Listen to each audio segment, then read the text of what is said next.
औज़ुबिल्लाहिमिनश्शैतानिर्रजीम बिस्मिल्लाहिर्रहमानिर्रहीम अल्लाहुम्मा सल्लि अला मुहम्मदिन व अला आलि मुहम्मद कुल रब्बि ज़िदनी इल्मा। रिस्पेक्टेड स्टूडेंट्स, आज हमारा मौजू कानून शहादत आर्डर चैप्टर 10 है।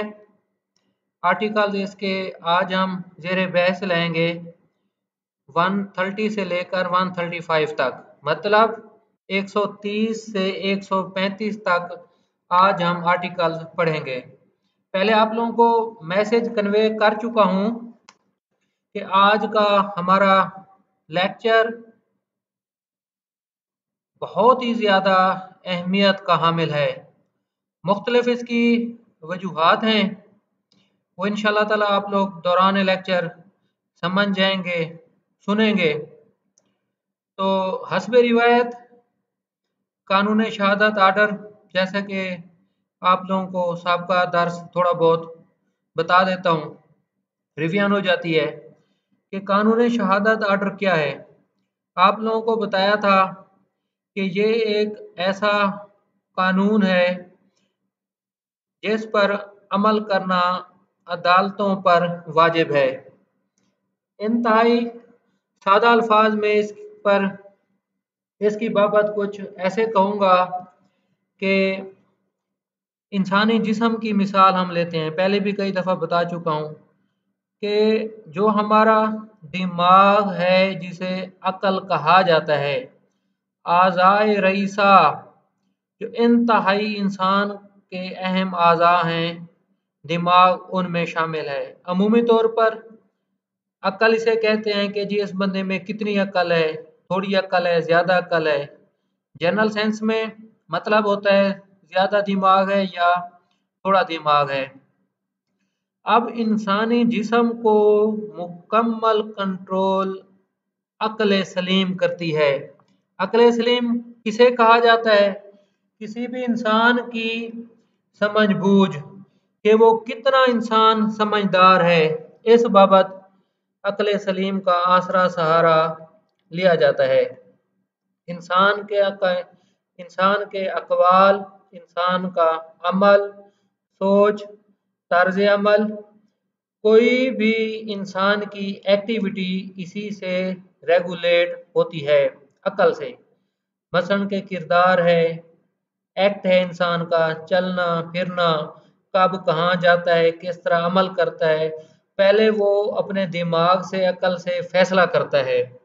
तो आप लोगों को इसकी बाबत इसलिए मिसाल दी है ताकि कानून शहादत आर्डर आप लोगों को बेहतर समझ आ जाए।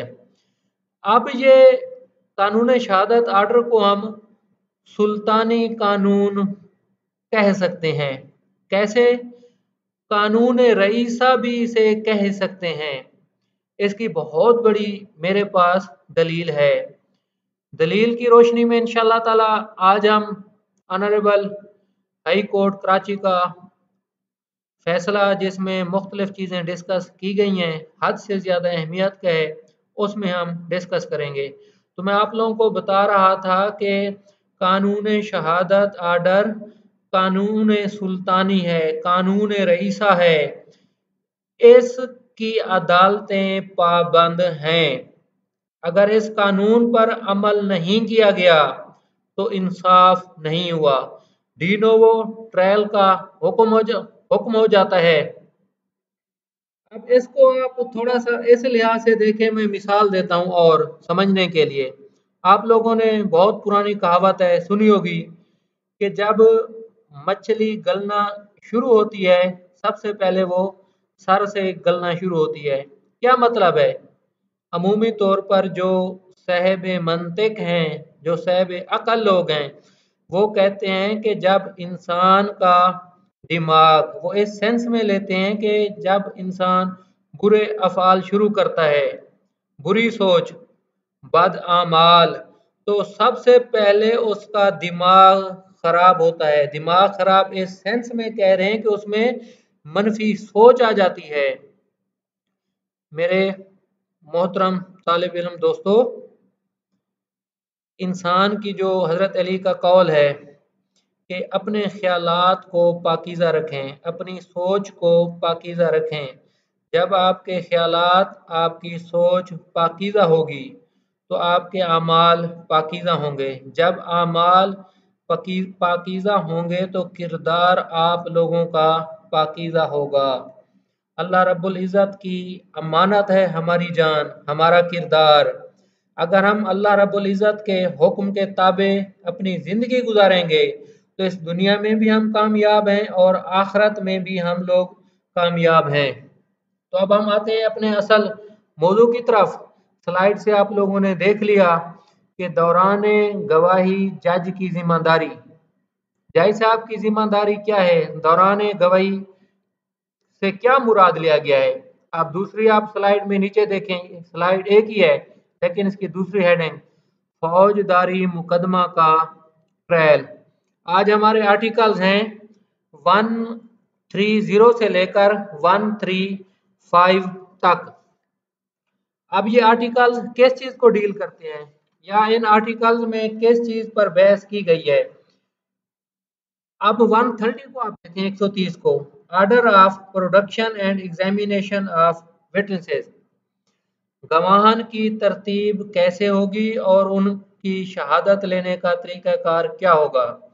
जैसा कि शुरू में आप लोगों को बता चुका हूं, आज हम फौजदारी मुकदमे की बाबत आज के इस सबक को मुंसलिक करेंगे, अटैच करेंगे। प्रैक्टिकली हम आज ऑनरेबल कराची हाई कोर्ट का फैसला डिस्कस करेंगे कि उसमें क्या हुआ था। मुलजिम को सजा हुई थी, फिर अपील चली गई ऑनरेबल हाई कोर्ट के पास। ऑनरेबल हाई कोर्ट ने क्या किया था? अब पहले थोड़ा सा बेयर एक्ट के मुख्तसर बताऊंगा कि कानून शहादत आर्डर आर्टिकल 130 हमें बता रहा है कि गवाहन की तरतीब कैसे होगी, गवाहन कैसे पेश किए जाएंगे। तो इस आर्डर का मफहूम ये है कि सिविल प्रोसीजर कोड जो कि आर्डर 18 डील करता है, और सीआरपीसी को आप देख लें। सीआरपीसी में हमारा जो इसे वेरी रेलिवेंट आर्टिकल है वो है 244 सीआरपीसी। वो क्या कहता है? Magistrate to proceed to hear the case. अब फौजदारी में आप कोर्ट ऑफ सेशन कह सकते हैं। अब हेयर द कंप्लेनेंट आ गया लफ्ज। फौजदारी मुकदमात में तो अमूमी तौर पर, बल्कि जब फर्द जुर्म ऐद होता है, तरीकाकार हमें बता दिया गया है, उसके बाद प्रोसिक्यूशन एविडेंस आती है। अब सिविल में जनरली ये अल्फाज इस्तेमाल किए गए हैं कि राइट टू बिगिन का। अमूमी तौर पर तरीकाकार ये आप लोग लिख भी सकते हैं कि मुदई अपने गवाहान पेश करेगा। इश्यूज फ्रेम हो जाते हैं।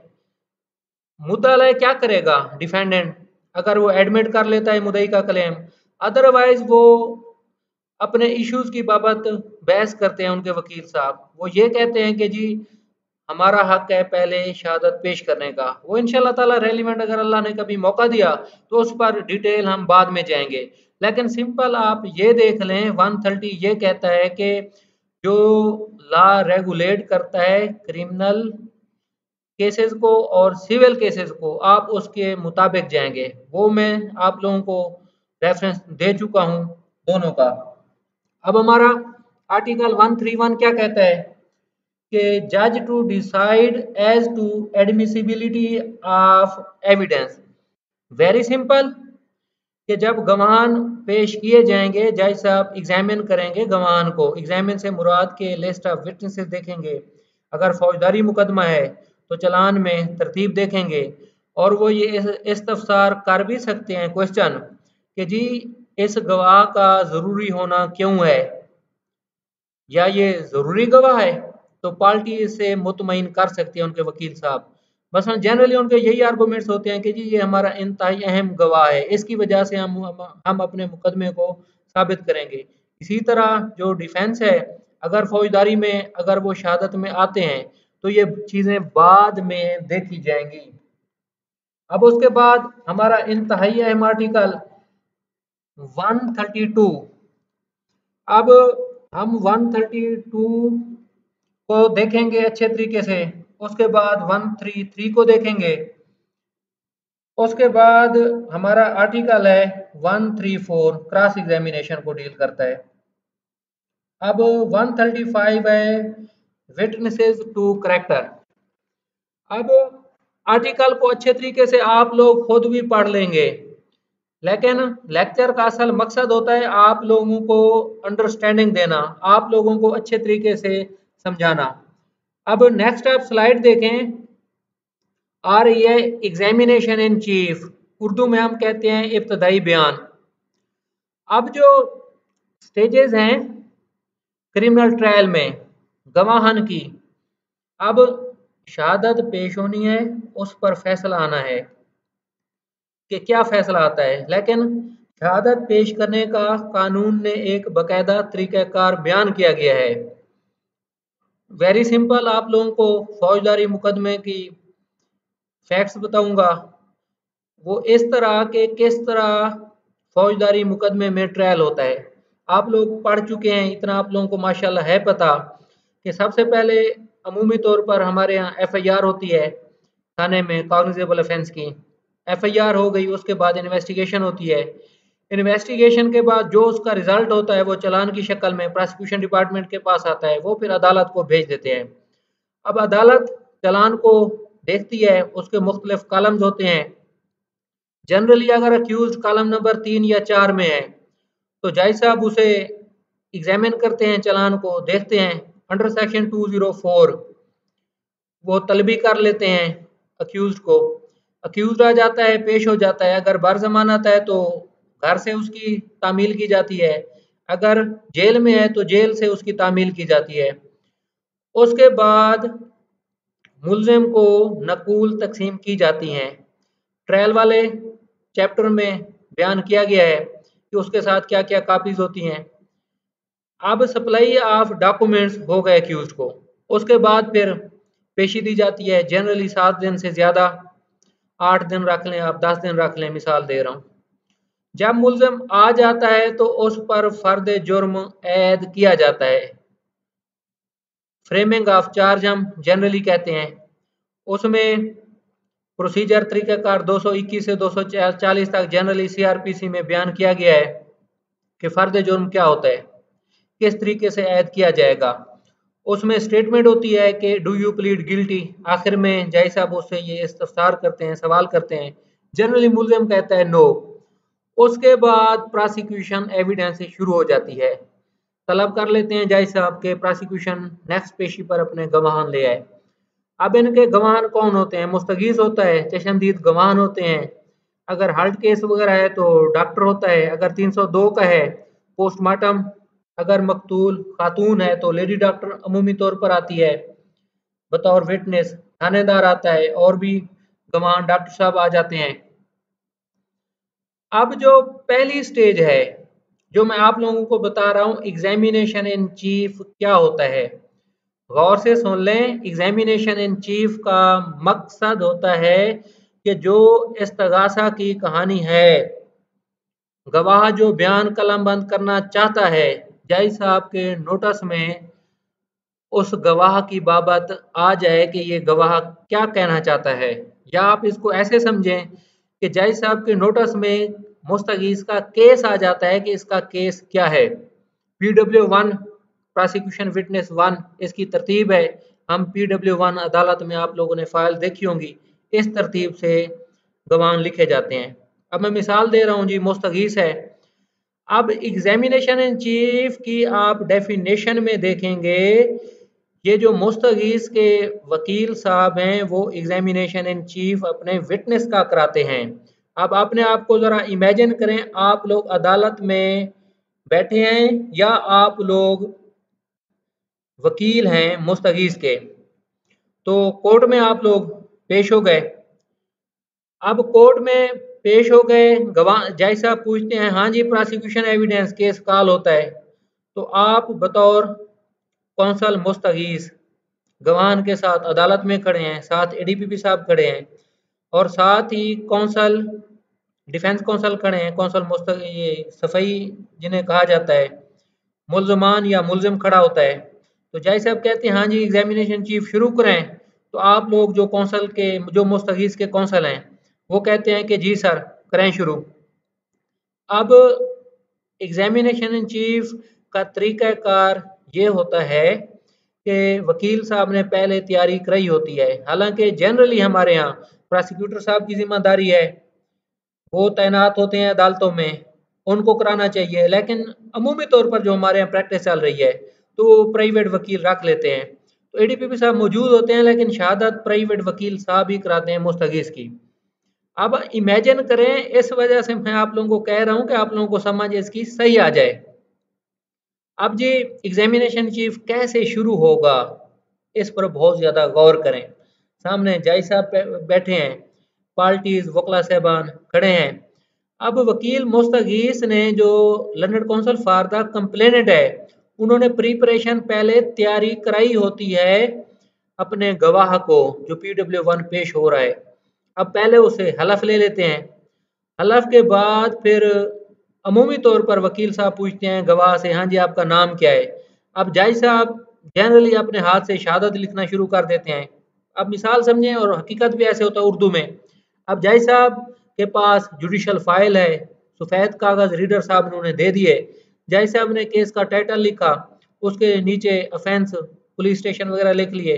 अब ये शहादत का चट्ठा तैयार हो रहा है। अब जुडिशल फाइल में ना मुख्तलिफ प्रोसीडिंग्स की के कागजात होते हैं। अब ये शहादत की फाइल तैयार हो रही है, उसी जुडिशल फाइल में ही होती है। अब जज साहब PW1 लिखेंगे, बर हलफ लिखेंगे। अब वो जज साहब इससे PW1 से हलफ लेते हैं, फिर उसकी शहादत शुरू हो जाती है। अब जनरली क्या कहते हैं कंप्लेनेंट काउंसिल कि हाँ जी बताएं कब, किस तारीख को आप कहाँ थे और क्या हुआ।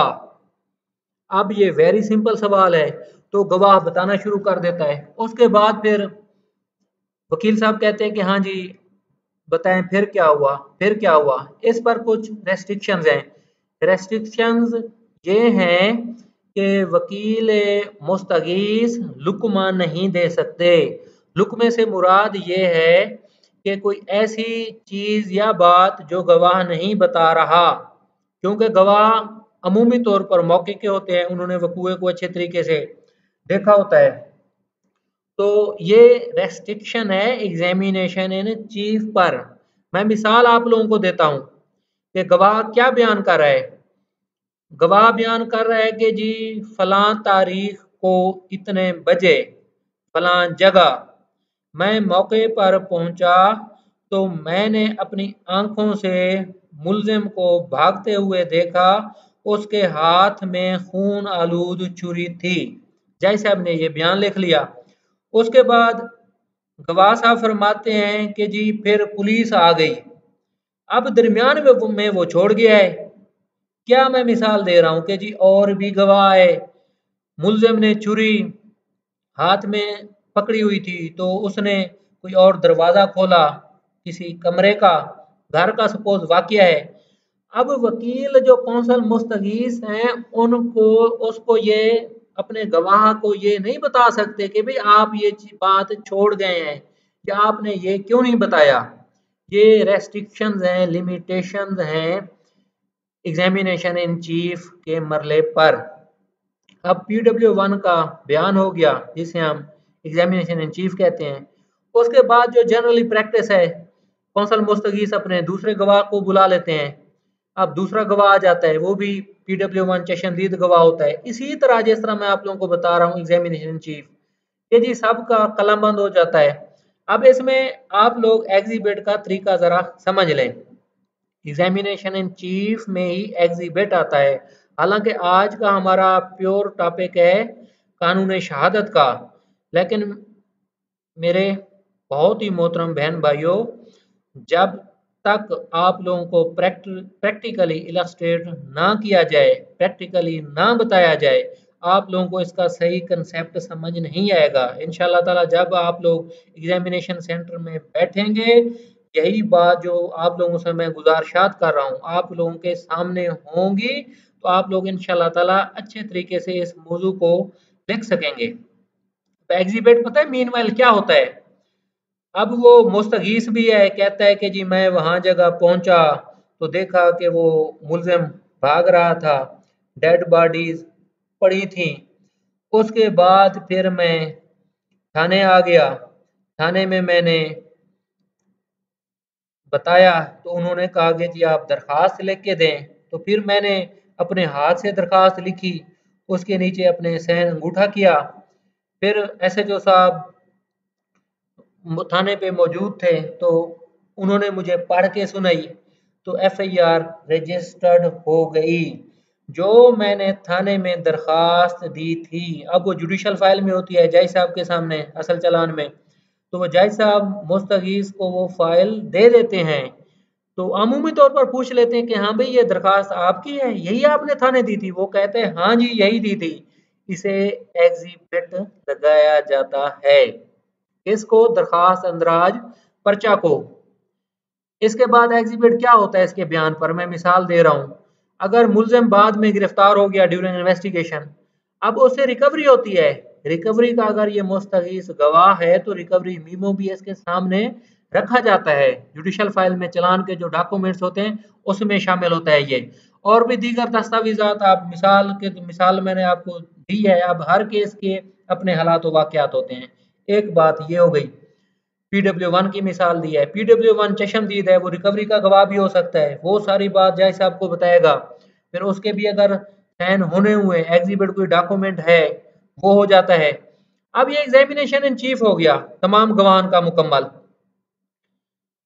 अब लर्नड एडीपीपी फॉर द स्टेट, जब एग्जामिनेशन इन चीफ सबका मुकम्मल हो जाता है, वो अपना बयान कलम बंद कराते हैं कि मैं अपनी शहादत इस्तगासा ख़त्म करता हूँ।